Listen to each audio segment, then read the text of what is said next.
Olá, viajantes. Sejam bem-vindos. É bom ver vocês por aqui de novo. Eu estava revendo algumas coisas e relendo outras. E eu achei algo interessante. Livros. Esses livros aqui nessa biblioteca, nessa torre velha e imunda. Então eu pensei, já que eu tô aqui, por que eu não vou ler pra vocês? Pelo menos vai ser meu passatempo. E talvez o de vocês também. Então se acomode em suas cadeiras, ajeite as suas costas, porque eu irei ler os livros que estão aqui na fenda. E hoje eu vou ler o livro 1, Despertar. A Fome, Memórias de um Alquimista. Memória 1746. Ele atravessa a morte e a decadência do vácuo. Ele não sabe o próprio nome. Tudo é um borrão. Ele sente dor no estômago, nos braços, nas veias. Ele precisa encontrar uma daquelas flores, o néctar, o doce soro que dá forças. Forças para quê? Ele se lembra dos assassinos, experimentos com eles. Por quê? Porque ele fazia aqueles experimentos. Ele não se lembra. Ele causou tanto sofrimento, mas não há remorso. Ele nem sabe se deveria sentir remorso. Ele não sente nada além de uma pontada no estômago, uma fome de poder. Memória 1747. Ele vê imagens do médico, gritos dele, a agonia dele, se voltando contra ele, experimentando nele, como ele havia feito tantos outros. Onde? Aqui não. Em outro lugar. Em outro mundo. Todos esses sobreviventes perdidos de outros mundos. Como ele sabe disso? Ele não lembra. Ele lembra dos experimentos. O que ele estava tentando entender? O néctar? O soro? A dose certa? A dose certa para usar sem se ferir. Tarde demais. Memória 1748. Ele sente uma fome, não de comida ou bebida, não de contato ou entretenimento, de uma flor, uma única flor, do soro. Ele sabe que a entidade o observa. Ele sabe disso. Sente nos ossos. Ele não quer ser arrastado para outro julgamento, sofrer ou causar sofrimento. E pelo que? O grande e terrível mistério disso tudo. Ele quer entender esse lugar. Quer mesmo. Mas ele sente que saber de verdade, o deixaria louco. Loucura. Eis a essência desse lugar. A personificação da loucura. Ele não quer ser arrastado para outro julgamento. Ele quer voltar para casa. Precisa voltar para casa. Por isso estudava o soro. Isso lhe deu uma visão. Do que? Ele não se lembra. Memória 1749. Casa. Ele sequer lembra de onde é sua casa. Ele só se lembra do vácuo. Centenas, talvez milhares de sobreviventes descartados. Mortos? Não. Nem vivo. Algo mais. Vivo, mas morto por dentro. Queimado, sem emoções. Inútil para a entidade. Ele se lembra. Ele se lembra de se erguer do vácuo e de encontrar Uma flor. Essa flor foi sua salvação? A flor foi sua saída? Ele cai de joelhos e grita para o abismo. E o abismo responde com silêncio. O silêncio é ensurdecedor e dói. Ele se dobra, fica de joelhos, precisa do soro. Memória 1750. Ele está perdido. Não sabe onde está. Vê tentáculos tentando alcançá-lo do fundo do nevoeiro. E sabe que isso não é real. Nada disso é. Ele está perdendo a sanidade. Se é que ele ainda não perdeu. Seus olhos lhe pegam peças. Criaturas gigantes, inomináveis, pairam sobre ele. Não importa. Não são reais. Nada disso é. A fome o confunde, o oprime. Faria qualquer coisa para voltar a sentir aquilo. Qualquer coisa.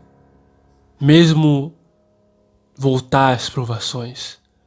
Faria assim.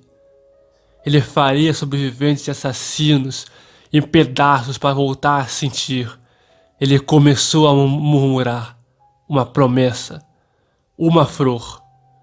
Uma flor. Farei qualquer coisa.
Aniversário de 8 anos da Claudette.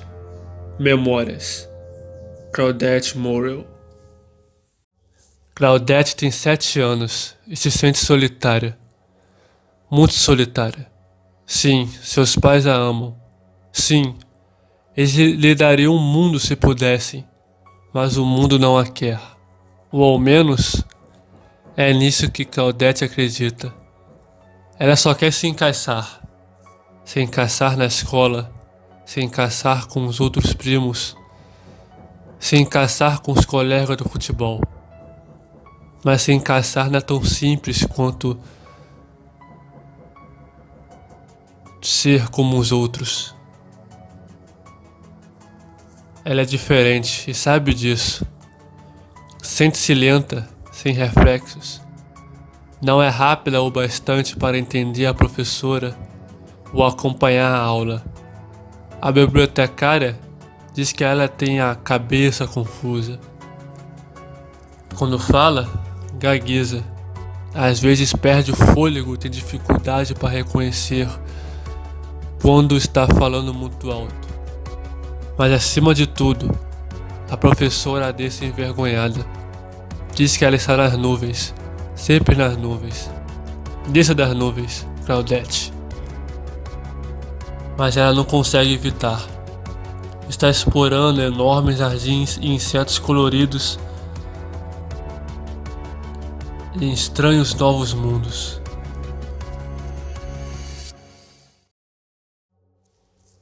Memória 1088. Claudette sente mais algumas coisas do que outras. Bem mais. com uma vergonha por não ter sido convidada para nenhuma festa de aniversário. Nenhuma. Todos os dias seus pais perguntam com quem ela brincou no recreio, e todos os dias ela abaixa o rosto e diz que não quer conversar. Seus pais conversam com a professora, que diz que ela gosta de brincar sozinha. Não é bem brincar, é mais colecionar e observar coisas, flores, besouros, minhocas, roças. Certas crianças gostam de ficar sozinhas. Todos os dias seus pais perguntam sobre os amigos dela, e todos os dias a vergonha volta. Eles querem que ela tenha amigos. Mais do que isso, querem uma lista de nomes para o aniversário dela. Mas ela não tem uma lista. Ela não tem sequer um único nome.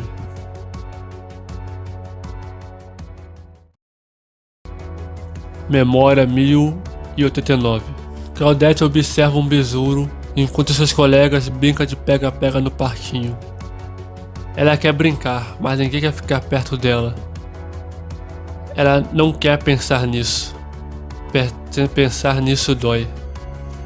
Pensar nisso a lembra que ela vai decepcionar a sua mãe de novo. Sua mãe só quer que ela tenha um amigo, mas fazer um amigo não é fácil. Não para Claudete.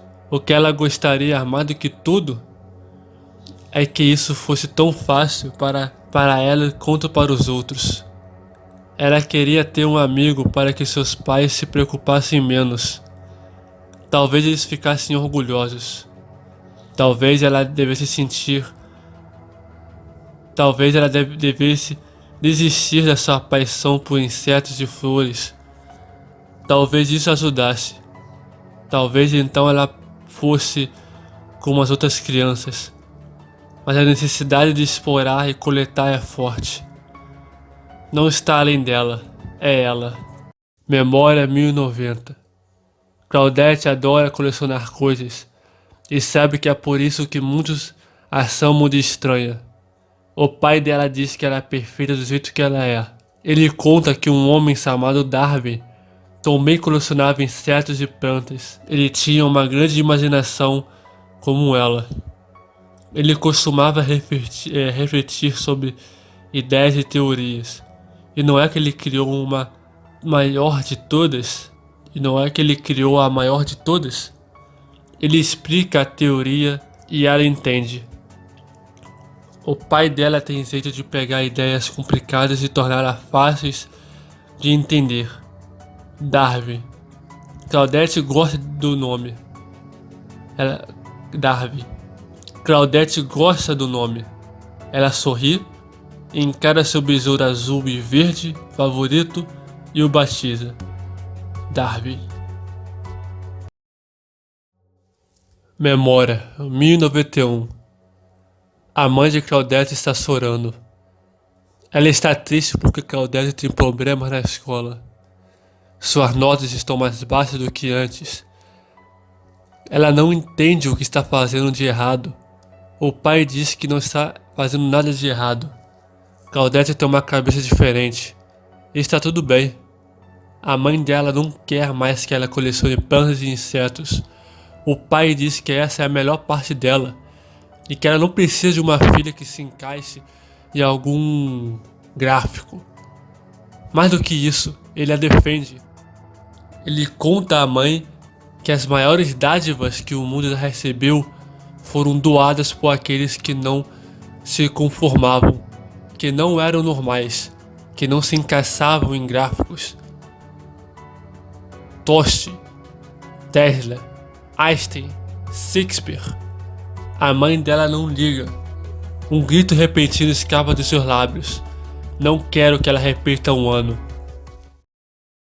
Memória 1092. Claudete se esconde debaixo das cobertas e finge que está dormindo. Finge que não consegue ouvir a mãe gritando. A mãe quer que ela receba ajuda especial, mas seu pai não quer aliená-la. Ele tem razão. Claudete não quer que as outras crianças saibam que ela precisa de ajuda especial. Vão rir dela. Ela vai descobrir as coisas. Jura que vai. Sua nova professora substituta, a senhora Carrion, está ajudando. Muito mais do que a outra professora, que sempre dizia que ela estava nas nuvens. O pai dela disse que o estresse é a pior coisa para o desenvolvimento do cérebro de uma criança. Deixe ela em paz. Deixe ela crescer no próprio ritmo. O estresse encolhe o cérebro, destrói a confiança, mata a criatividade. Ela não quer que ela estude no recreio. A hora do recreio é para o crescimento real, autêntico, livre de pressão das provas e do medo de errar.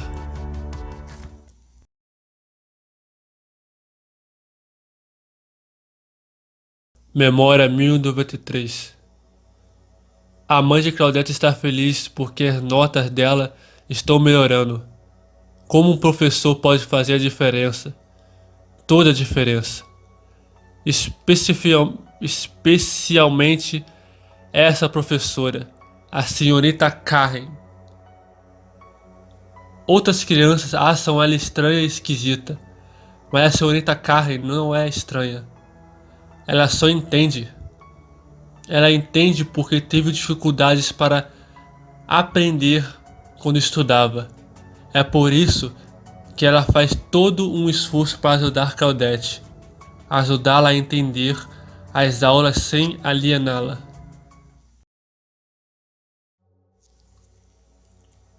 Memória 1094. Claudete está feliz porque a nova professora está ajudando mesmo. Ela aprende coisas novas todos os dias, mais do que fatos e vocabulário. Ela está aprendendo a aprender. Ou melhor, está aprendendo como ela aprende. Essa é a questão. Mas a professora está fazendo outra coisa. A professora está falando com ela. Está conversando sobre o problema dela. E sobre como esse problema pode ser uma bênção se ela aprender a ser bem-sucedida em um sistema que favorece um tipo de inteligência à custa de outras. Um sistema que desaprova correr riscos ou cometer erros, quando são justamente os riscos e os erros que permitem aprender de verdade. Sua professora diz que ela tem paixão, e paixão é tudo. Memória 1095. Claudete sabe que não é como as outras crianças. E nem precisa ser. Coisas como gráficos padronizados e aluno ideal não se aplicam a ela. E não tem problema. O molde ideal é uma prisão para quem é diferente. A sua professora libertou. Suas notas estão melhorando e a prova está próxima. Ela escreve, visualiza a imagem de tudo, o que precisa lembrar. É isso que funciona. A professora, certa hora, na hora certa, pode fazer toda a diferença.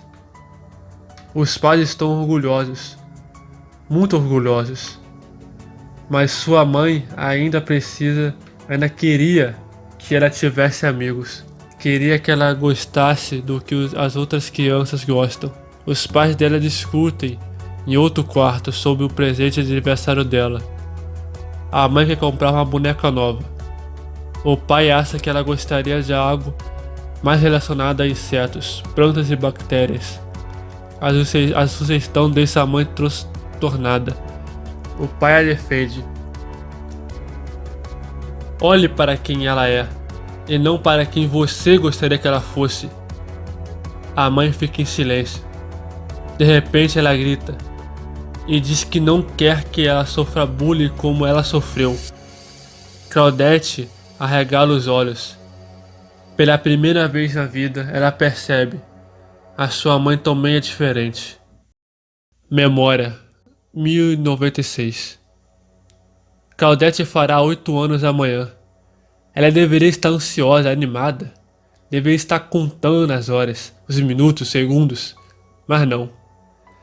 Ela teme o momento em que terá que abrir o presente. Todo ano é igual. Bonecas, brinquedos, bijuterias. Nada significativo para ela. Talvez esse ano ela sorria e finja que não queria uma lupa, ou uma coleção de pedras, ou um conjunto de livros sobre botânica. Talvez. Para facilitar as coisas, ela finja. Talvez isso deixe a sua mãe menos assustada.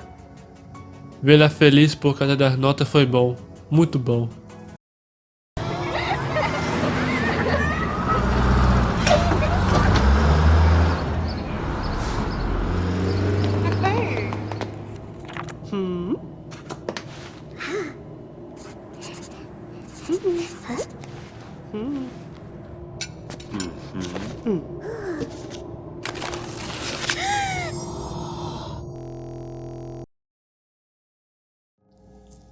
Sangue, latão e cascalho. Memórias. Ivan Macmillan. Memória. 1235. Ivan tem 14 anos e sabe algo que seu pai não sabe. Essa ideia é emocionante, surpreendente, assustadora. Algo que seu pai não sabe. Algo que o dono de uma das maiores minas mais lucrativas de Seattle não sabe. Seu pai gerencia os trabalhadores com punho de ferro. Não, punho de ferro não. Manoplas de latão. Ele os chama de vermes rastejantes. Mas está prestes a descobrir que está errado. São mais do que vermes, muito mais. São homens. E homens, quando trabalham juntos, podem causar mudanças. Um desses homens está inspirando os outros a recuperar suas vidas. Se eles se unirem, talvez possam organizar um sindicato. Com um sindicato, eles teriam direitos. Mais do que direitos, dignidade, liberdade, tempo. Tempo para passar com os amigos. Tempo para passar com a família. Tempo para serem humanos. Ivan sabe algo que seu pai não sabe, e ele se sente poderoso. Memória. 1236. O pai de Ivan deixa para baixo, o chama de fraco. Diz que ele precisa parar de ser tão gentil com os vermes. Pare de falar com eles. Pare de ajudá-los. Deixe-os na linha. Quebre-os. Eles têm que saber quem manda. Se você der a mão, eles vão levantar o braço. Eles só estão te usando. Ivan sabe que é melhor não responder. Seu pai quebrou a mandíbula dele com um soco no ano passado, quando ele demonstrou fraqueza. Este ano, ele prefere não comer com um canudo. Este ano ele se contém, morde a língua. Ele quer contar ao seu pai sobre o sindicato, mas não. Ele sente vergonha, dividido entre sua lealdade ao seu pai e aos seus amigos. Bob, Tom, Jim. Eles merecem mais. Memória, 1237. Ivan gosta de criar coisas. Ele não é um artista, mas gosta de desenhar e esconder os esboços do pai. Desenhar para os fracos, vagabundos, ciganos. Ele quer que Ivan faça coisas dignas. Ele arrasta o Ivan para a mina mais lucrativa. Ensina a gerenciar os vermes. Ele bota a mão na massa. Suja as mãos. É abusivo, violento, brutal. A questão é quebrá-los. Quebrar a força de vontade deles, o espírito deles. Depois de quebradas, as pessoas podem ser levadas a fazer qualquer coisa. Quebrar foi o que ele fez com a mãe dele. É o que ele está fazendo com ele. Mas Ivan ainda desenha. Desenhar é desafiar. Memória, 1238. Ivan vê o pai gritando com um dos funcionários. O sujeito está doente, quer ir embora. mas não tem permissão. Se sair, perde o emprego. Ivan lamenta pelo homem. Gostaria de poder fazer alguma coisa por ele. Gostaria de dizer que as coisas vão mudar. O sindicato está chegando. O sindicato está chegando. E com ele vem um bom salário e horas de trabalho justas. Mas os pulmões do homem estão pretos e o estômago dele apodreceu. Muito estresse, muito ácido, pouco sono. Ele desmaia. O pai não liga. Chuta seu estômago. Manda Ivan arrastá-lo para fora da mina. Ivan o leva para fora. Por um instante, sente nojo da fraqueza do homem e quer acabar com o sofrimento desse verme.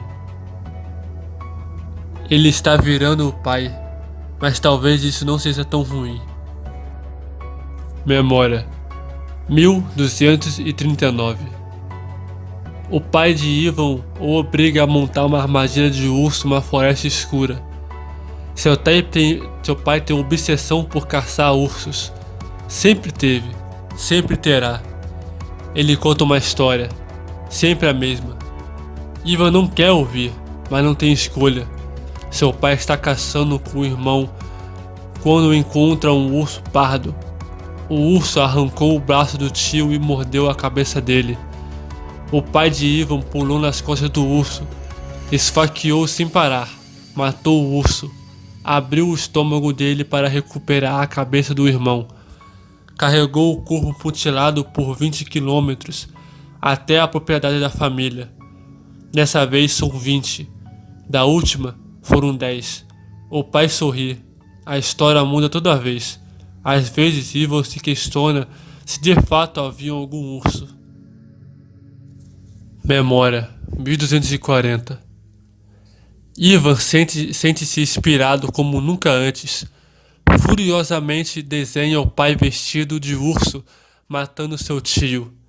Não conheceu o tio, só de fotos. Era um filantropo, coração mole, desleal. Teria arruinado os negócios com salários dignos e toda essa porcaria socialista. Foi por isso que ele teve que sair. Ivan não tem provas, mas sabe, no fundo sabe que o pai assassinou seu tio. Arrumou, deixou para os ursos. Não houve faca, nem briga, nem honra. Apenas uma morte terrível para um verme desleal. Ivan suspeita que tudo isso e ainda assim não se sente nojo, nem vergonha. Sente outra coisa, algo que tenta não sentir, algo que ele não pode admitir, nem para si mesmo. Memória 1241. Ivan para diante da cama do pai e o observa dormindo. Ele o odeia e o ama ao mesmo tempo. Às vezes, imagina como seria sua vida sem ele. Deve muito ao pai. Ainda assim, sente-se infeliz e solitário. Ele ergue uma enorme pedra cinza, mantendo no ar por um longo minuto, que mais parece uma eternidade. Ele poderia ser livre, verdadeiramente livre, mas não, assim não. Ele pode se libertar de outras maneiras. Acidentes acontecem, acidentes de caça, acidentes de mineração. Poderia atraí-lo para as estranhas da mina e acender dinamite. Jamais o pai sobreviveria. Mas apesar de tudo, Ivan não consegue. Seu amor é maior que o ódio. Ele deve mais. Memória 1242. Ivan desenha o pai usando uma roupa de urso enquanto afoga sua mãe. Ele nunca acreditou na história do pai. Tinha alguma coisa errada. Seus olhos, seu sorriso, sua falta de empatia. Ele foi arrastada pela correnteza e nunca mais foi vista. Sua mãe era linda, cabelo loiro, olhos azuis, divertida, cheia de compaixão. O oposto do pai. Ela não foi simplesmente tomar um banho de rio uma manhã e nunca mais voltou. Ela estava no caminho dele, e ninguém fica no caminho dele, nem mesmo a família, especialmente a família. Obediência ou morte. Ivan está cansado de obediência. Sim, ele é leal ao pai, mas também aos amigos. Eles falam com ele, encorajam-no, acham que é um ótimo artista. Ele tem amigos, mas ele nunca teve amigos de verdade. O pai não permitiria. Perda de tempo. Estão usando você. Sim, ele é leal ao pai, mas também é leal aos amigos. Eles merecem mais. Memória, 1253. O pai de Ivan o encara do outro lado da mesa de jantar. Ele sabe, talvez não saiba, mas sente que algo está errado. Ele tem esse olhar, um olhar que mostra que ele sabe. Ivan mastiga um pedaço gordo de coelho e torce para o pai não dizer nada. Ele deveria saber que não pode esconder nada. O pai dele sabe, sempre sabe. No ano passado, Ivan perdeu a calma com um homem que disse algo sobre sua mãe. Ele espancou o homem quase até a morte com um sarrafo, enquanto o pai ria. As autoridades afastaram Ivan. Seu pai sorriu para ele, sabendo que algo que o próprio Ivan não admitiria para si, que havia gostado. Não por causa do insulto, não porque se sentiu ameaçado, foi porque se sentiu poderoso. O pai sorriu. O fruto não cai longe do pé, não é mesmo? Memória, 1254. Ivan encontra os desenhos em pedaços. Ele junta os pedaços. Todos estão lá, exceto um. Falta o desenho da mãe se afogando. Seu pai entra no quarto. O desespero e o medo o dominam. Ele aguarda um golpe que nunca vem. Em vez disso, seu pai diz que ele tem um instinto.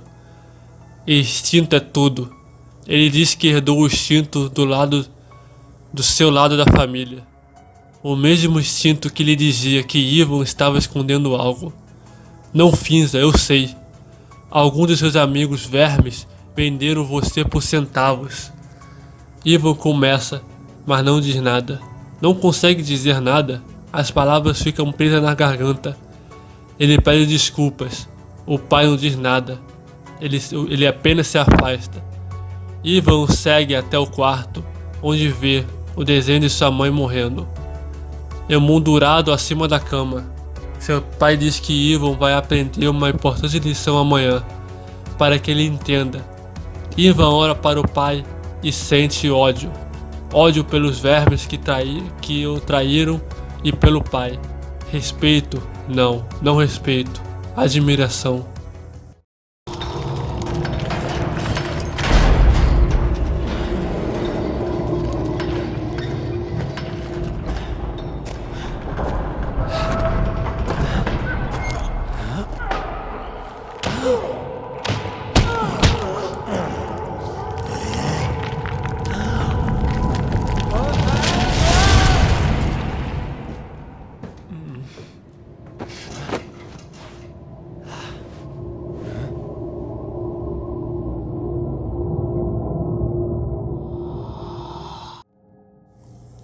A entidade. Registros: 1, 54, 142, 557, 731. Arcos 1. Eu começaria do princípio, mas não sei quando foi ou quanto tempo me colocaram nessa prisão. O que eu sei é que eu tenho observado e estudado o funcionamento interno dessa entidade que já foi, bem, uma obsessão. É irônico pensar que me sentenciaram a passar o resto da vida justamente naquilo que eu tentei destruir. A obsessão virou prisão, como todas as obsessões, eu acho. Arcos 54. A atmosfera do reino é escura e sombria. Parecer um mínimo, mas também é mutável. Eu já disse que a atmosfera é nebulosa? Às vezes até nevoada. E essa neblina parece viva. Parece conter redemoinhos e fluxos de memórias, ou impressões de seres de vários mundos. É como se a entidade absorvesse toda a energia psíquica e os pensamentos dos seres que arrebata enquanto viaja pelo universo infindável. Eu usei o Auris para estudar a névoa negra e cheguei a 3 conclusões que serão essenciais para encontrar o caminho de casa.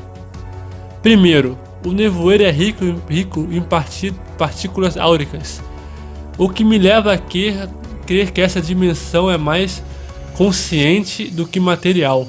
Segundo, posso manifestar tudo o que posso conseguir pulsar das fendas do nevoeiro, usando técnicas passadas pela minha família.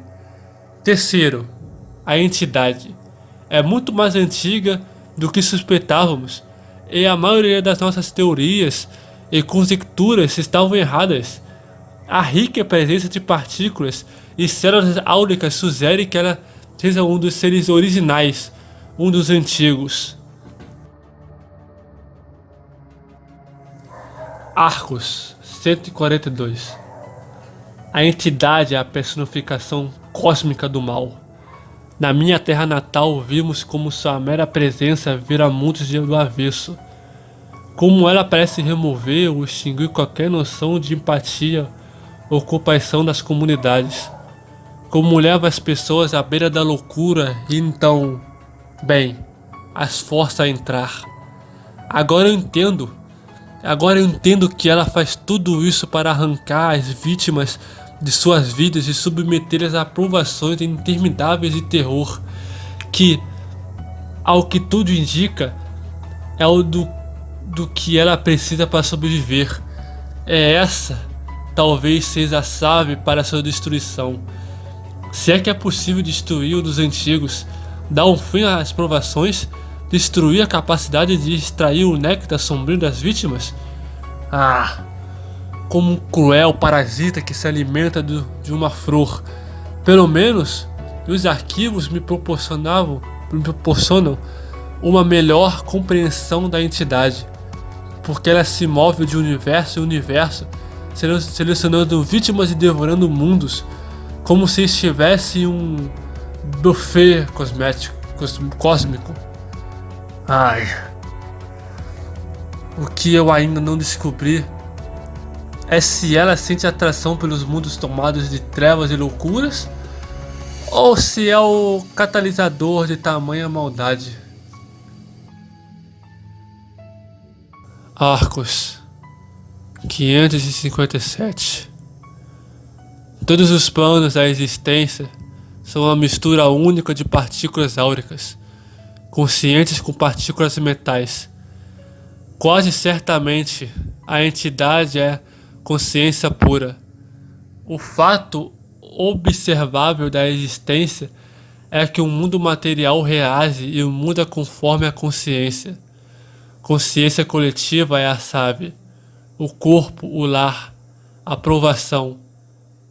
Tudo que uma expressão na necessidade inconsciente que a entidade tem de medo e de terror. A observação distinta dos espécimes escolhidos pela entidade mostra que todos vieram dos mundos que não conseguiram compreender a relação metafísica entre seus pensamentos e o mundo onde vivem. Isso não é por acaso, mas, a meu ver, autopreservação. Vítimas que compreenderam essa verdade e aperfeiçoaram sua capacidade de manifestar podem ser perniciosas para a entidade, o que leva a acreditar que a entidade sente atração por mundos sombrios, porque a escuridão e o caos são indicadores de que os habitantes não conseguiram fazer a conexão entre a consciência coletiva e a saúde de seu mundo. A conclusão? Portanto, é que a entidade se alimenta da ignorância. Arcos 731. Não dá para saber quando um dia acaba e o outro começa. A torre e a biblioteca ajudam, mas é difícil esquecer a realidade da minha situação. Nem que só por um momento. Eu sei que tudo que eu tenho é mentira. Tenho acesso a tudo que posso querer, mas não tenho nada. Os sobreviventes continuam a enfrentar provações contra o mais brutal dos assassinos. Continuam a investigar o nevoeiro em busca das lembranças daqueles que encontraram uma forma de escapar. Às vezes minha pesquisa parece inútil, mas enfim, se tem algo que tenho de sobra, é tempo.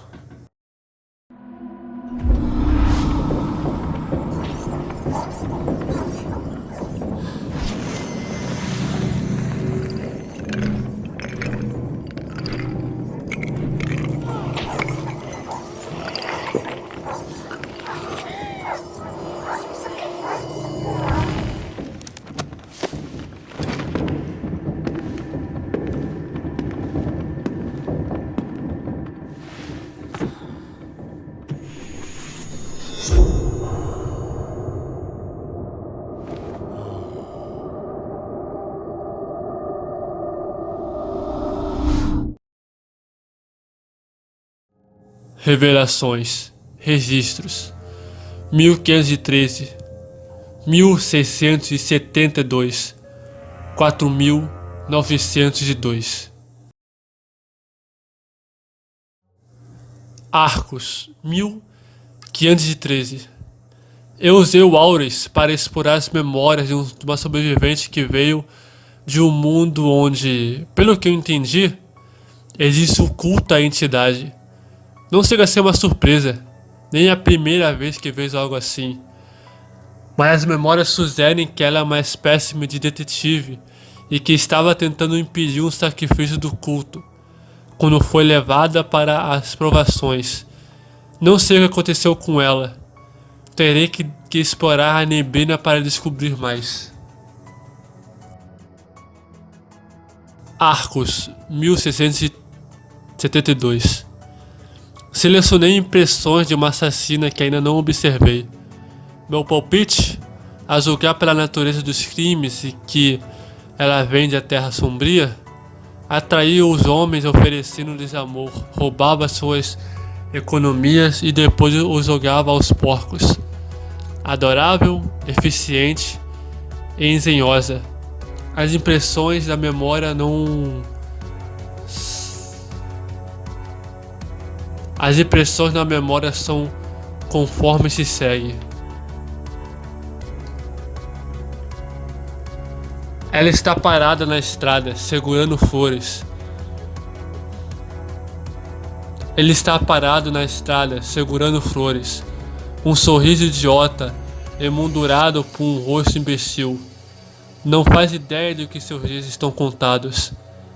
Esse ser solitário veio até aqui em busca de uma esposa. Acha que basta um anel para conseguir tudo o que quer? A terra dela, a fazenda dela, as economias dela. Isso não vai acontecer. Não conforme seus planos, pelo menos.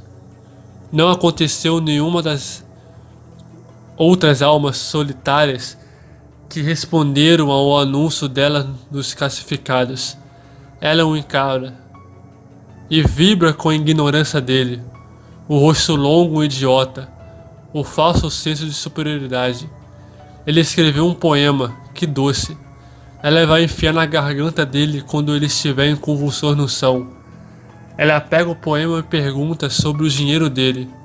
Ele trouxe, juntou as economias numa bolsa e viajou rumo a um novo começo. Ele vai receber mais do que esperava, muito mais. Um banco com o dinheiro dele, após os porcos com ele. Aos porcos com ele. Arcos, 4002. A vida não é vida nessa prisão. E a morte não é uma fuga. é apenas o começo de uma nova provação. E a maioria dos sobreviventes sabe que está preso em algo que jamais entenderá. O motivo disso tudo não é óbvio para mim. A verdade é que eu não sei mais do que acreditar. A entidade é, não sei o que é, ou o que estava pensando que fosse.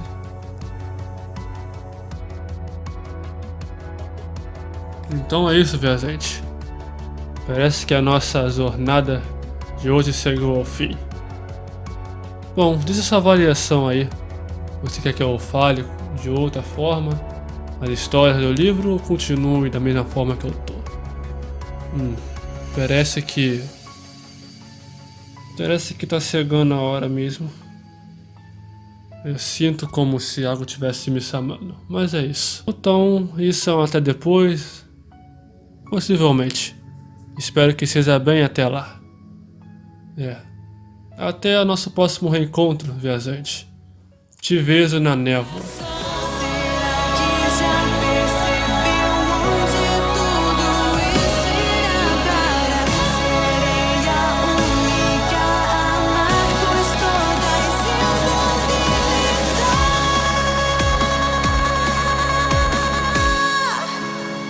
Mesmo sabendo tudo de onde pertenço, esses ruídos voltam a todo momento. Nesse vazio presa por toda eternidade, tudo que tenho é sua realidade.